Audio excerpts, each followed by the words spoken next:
Bonjour. Non, tu dis pas bonjour, toi. Toi, tu veux juste des gratouillettes. C'est pas comme ça que je t'ai éduquée. Je sais pas quoi dire. Ça recommence. Déjà, hydratez-vous pour ces périodes de grosse chaleur qui arrivent. Dans cet épisode, j'y ai mis beaucoup plus de cœur et de travail. Je tiens à préciser que on n'est pas tous à l'aise avec les humains et on n'est pas tous remplis de bonheur. Et je sais à quel point c'est difficile pour ceux qui ne vivent pas ça de le comprendre. Donc, dans cette vidéo, je vais vraiment montrer la réalité. J'ai vraiment passé des moments compliqués sur ce mois, des hauts, des bas, vraiment en dents de scie, beaucoup de bas. Donc, beaucoup de moments où rien n'allait. Cette maladie est beaucoup trop critiquée et incomprise. Je pense qu'il est aussi important de les montrer pour montrer que c'est pas évident tous les jours pour tout le monde. Donc ceux qui ne sont pas ouverts sur le sujet ou vas-y, je sais pas parler. Ceux qui ne sont pas ouverts sur le sujet et qui ne comprennent pas, essayez d'ouvrir un peu votre esprit ou alors ne regardez pas cette vidéo. Bref, voilà, de toute façon, vous allez vite comprendre dans la vidéo de quoi je veux parler, donc voilà. J'espère que ce nouvel épisode vous plaira. Et on les laisse avec la suite.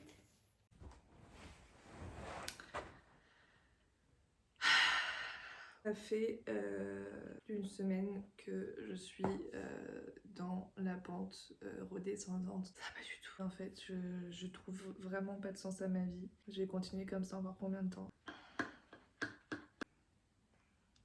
J'ai 25 ans et j'ai pas du tout profité de ma vie. Je me demande ce que je vais faire en fait. Je n'ai pas envie de faire quoi que ce soit. J'ai envie de rien. À la base, je suis quelqu'un qui bouge tout le temps, qui se lève tôt. Je fais plein de trucs à la journée. Et là, il n'y a plus personne. Même prendre une douche, c'est compliqué. Là, nous sommes le 1er juin. Comme on dit, nouveau mois, nouveaux objectifs. Je vais aller prendre une douche, je vais faire du ménage.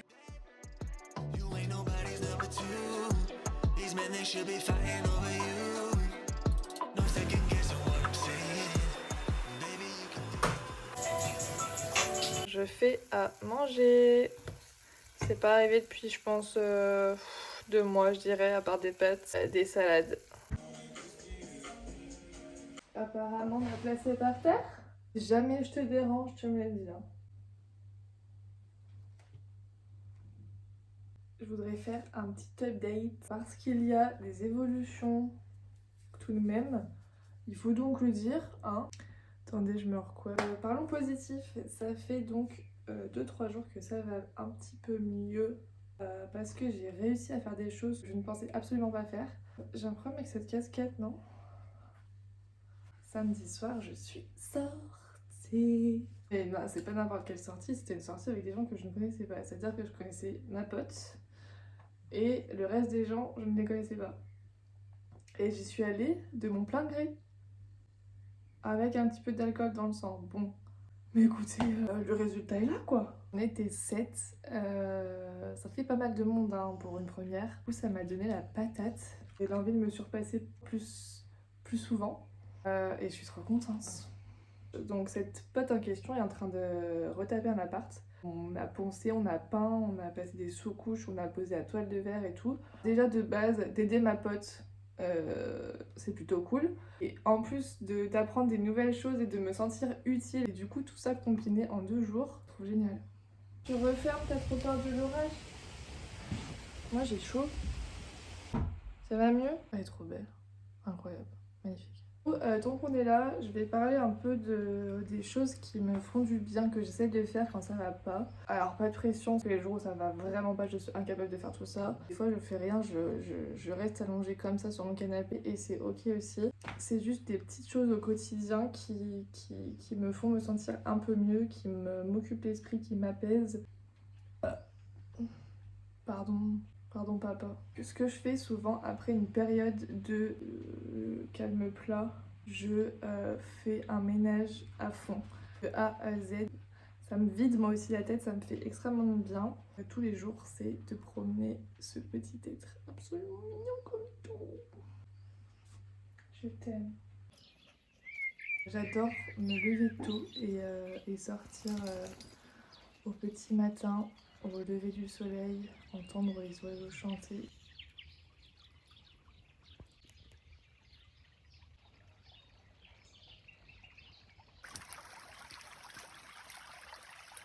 Ça m'apaise énormément, ça me permet de commencer la journée sur un bon pied. En général, pendant que je marche, en général on marche 1 heure le matin comme ça, je réfléchis beaucoup. J'ai mon cerveau qui va à 100 à l'heure et du coup quand je rentre, j'écris tout ce qui m'est passé par la tête, tout ce qui me tracasse, tout ce que j'ai besoin d'extérioriser, je l'écris.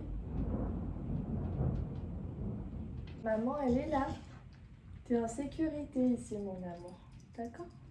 C'est ce qu'on appelle le journaling. J'ai une copine qui a fait une vidéo d'ailleurs là-dessus. Elle va se cacher.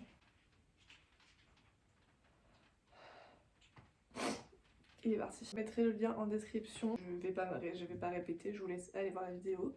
En tout cas, ça fait extrêmement de bien. Le sport, on ne le répète pas assez, mais le sport, c'est un réel échappatoire, défouloir, exutoire. Exutoire. Souvent, je vais à la salle de sport. J'y vais également les matins très tôt. Je fais du yoga à la maison, sachant que j'ai très mal au dos. Voilà, hein. Anxiété, tout ça.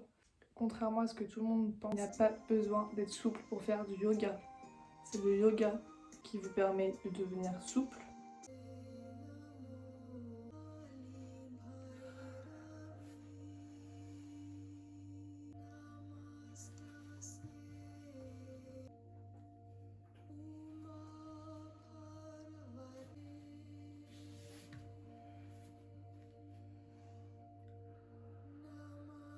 J'aime beaucoup lire également. J'ai pas mal de bouquins, que ce soit des romans ou des livres sur le développement personnel.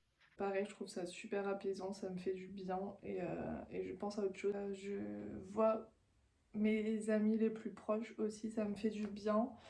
Alors c'est très aléatoire. Articule. C'est très... Il n'y a personne qui te regarde, Stéphane, là. Donc, je peux parler doucement, t'es pas en train de faire un oral. Très aléatoire, du coup, je disais. Parce que ça dépend des périodes. Il y a des périodes où j'ai envie d'être seule, je ressens le besoin d'être seule. J'ai envie de voir personne, de parler à personne, de n'avoir aucun contact. Laissez-moi tranquille. Et souvent, j'ai besoin de voir mes amis pour voir du monde, pour rigoler, pour me sentir bien. Je sais qu'il n'y a pas de jugement et voilà, je les aime très fort. Tout mon groupe d'amis est empli de bienveillance. C'est incroyable. Yeah, yeah, yeah. Tu es belle, tu es powerful, tu es capable. Tu es un soleil. Tu es pleine de confiance. Tu peux être qui tu veux avec nous. Nous t'aimons comme tu es. Avec tes Nous hauts et tes t'aimons bas. sans tes anxiétés. Nous t'aimons avec tes anxiétés. Cette Tu personne. es formidable. Est-ce Tu que es t'as drôle. envie de pleurer? Question. Tes cheveux, même sales, sont doux. Ils Oh, rien foutre là, merde. C'est toujours les mêmes. Ma grand-mère qui vous voit ça. Ouais. Elle danse tes copines, oui mamie. Bisous. Au Bonne nuit. revoir. À demain. Fais de beaux rêves. Au Rêve de revoir. On t'aime, t'es un soleil. Powerful, you're capable, you're enough, you're loved. Pierre, salut.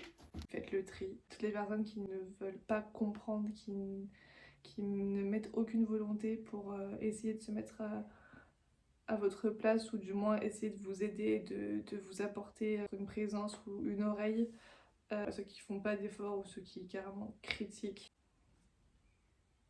L'entourage c'est beaucoup trop important, il faut pas du tout faire l'impasse.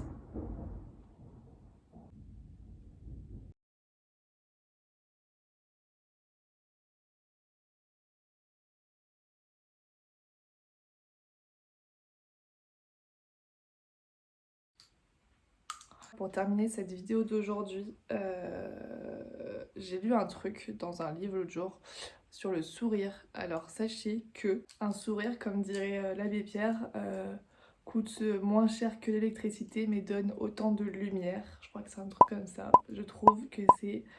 ça veut tout dire quoi. Ça coûte zéro et pourtant ça a une influence, je trouve, incroyable sur la journée des gens. Apprenez à faire des sourires, souriez.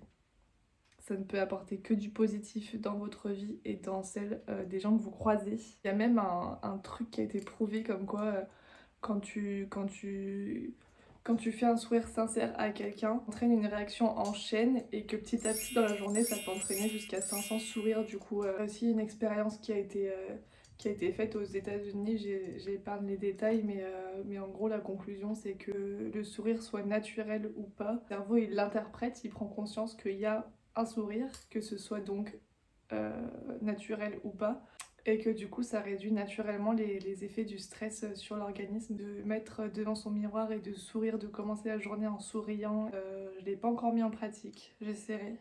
Ma remontada n'aura pas duré longtemps. Je sais même pas pourquoi je filme ça. J'essaie vraiment de montrer les moments où ça va pas, quoi, pour montrer la réalité, mais en fait c'est ridicule. J'ai juste l'impression d'avoir fait que du mal aux gens que j'aimais très fort et qui m'aimaient. Donc je pense que c'était juste du rejet parce que pour moi je méritais pas le bonheur. Maintenant c'est trop tard. Et j'ai l'impression que je suis condamnée à vivre comme ça. J'ai vraiment pas envie de continuer quoi. Je me sens vraiment inutile quoi.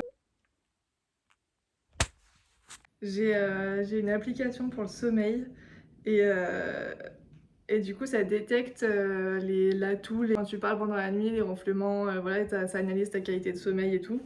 Et du coup il y a une nuit, vraiment pour vous dire à quel point l'anxiété sociale est omniprésente, même quand je dors. Écoutez ce que j'ai dit.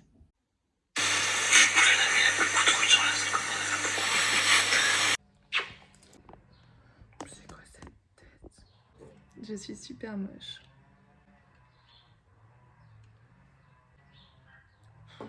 Aujourd'hui, c'est mon dernier jour d'antidépresseur d'arrêter. Du coup, ça fait 2 semaines que j'ai diminué le dosage. Du coup, aujourd'hui, c'est mon dernier jour. Trop d'effets secondaires. Soit les cauchemars, les rêves, le fait que je m'embrouille entre la réalité et mes rêves, que déjà je fais énormément de cauchemars. J'ai pas un sommeil récupérateur, mais le pire, je rêvais de trucs complètement banals. Par exemple, que j'avais fait charger mes AirPods, ou que je les avais rangés à tel endroit, ou que j'avais lavé ce pantalon. Et du coup, la journée, quand je voulais faire, je cherchais ces trucs, ou que peu importe, que c'était pas à la place où je pensais que c'était, je voulais le mettre et qu'en fait c'était pas lavé ou quoi, j'étais perdue. C'était ça pour tellement de choses. Je me disais, mais attends, mais t'es folle ou quoi? J'étais hyper confuse quoi. À savoir qu'au début, je prenais anxiolytiques et antidépresseurs le temps que les antidépresseurs fassent effet, parce que les antidépresseurs ne font pas effet tout de suite. Et j'étais tellement angoissée que du coup, j'ai pris des anxiolytiques le premier mois. L'anxiolytique, c'est vraiment la chose à laquelle tu peux devenir dépendante, contrairement aux antidépresseurs. Je dormais aussi beaucoup. J'étais carrément venue habiter chez mon père un moment parce que je pouvais rien faire en fait. Je faisais que dormir. Mes jambes, c'était de la compote. Je n'avais pas de force pour promener mon chien. C'était une catastrophe. Une petite crotte. Vous voulez savoir à quel point je suis une victime? Maman, c'est une grosse victime. Ouais.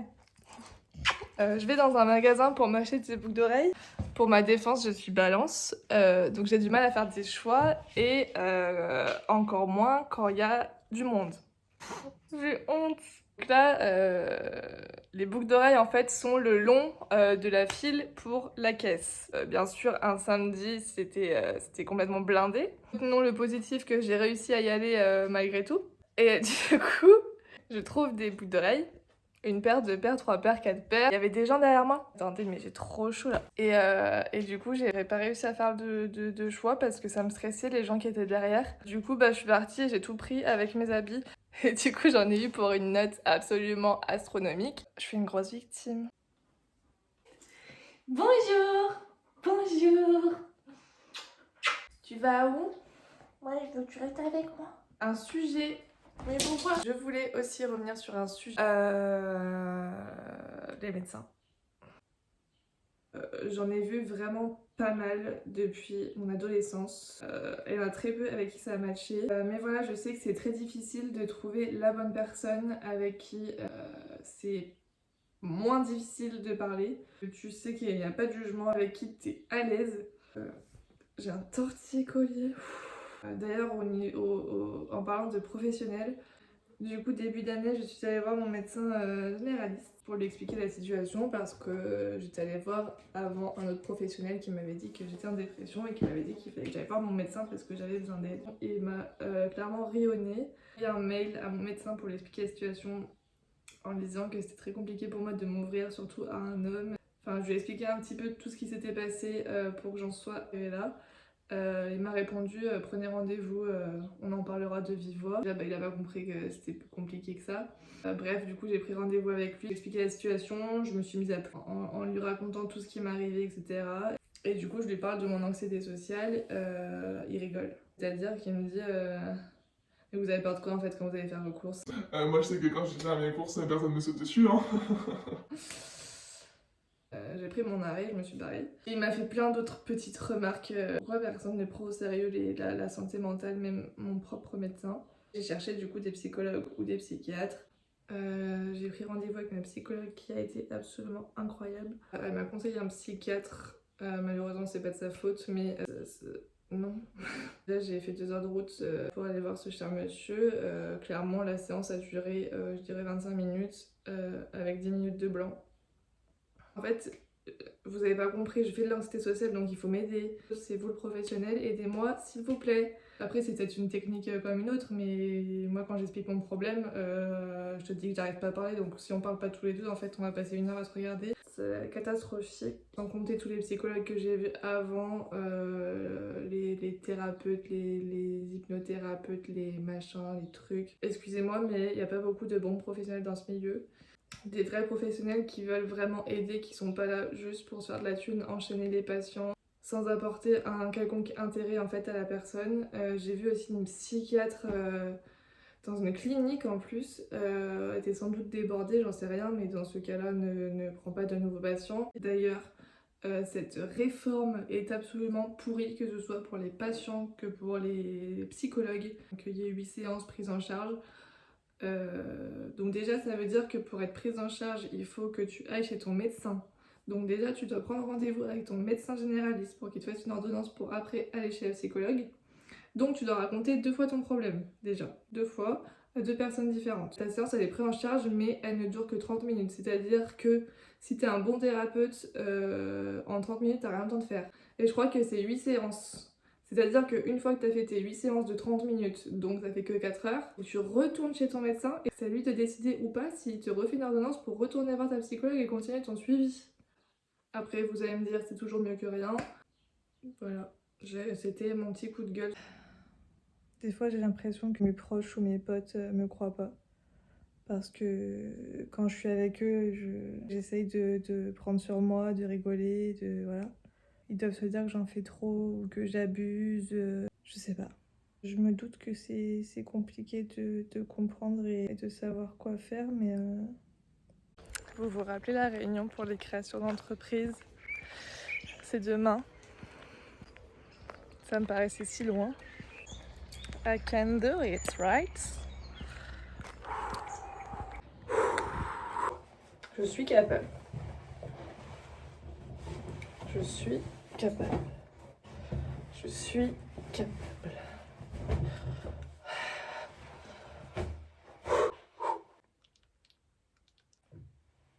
Je pourrais vomir actuellement. Genre vomir.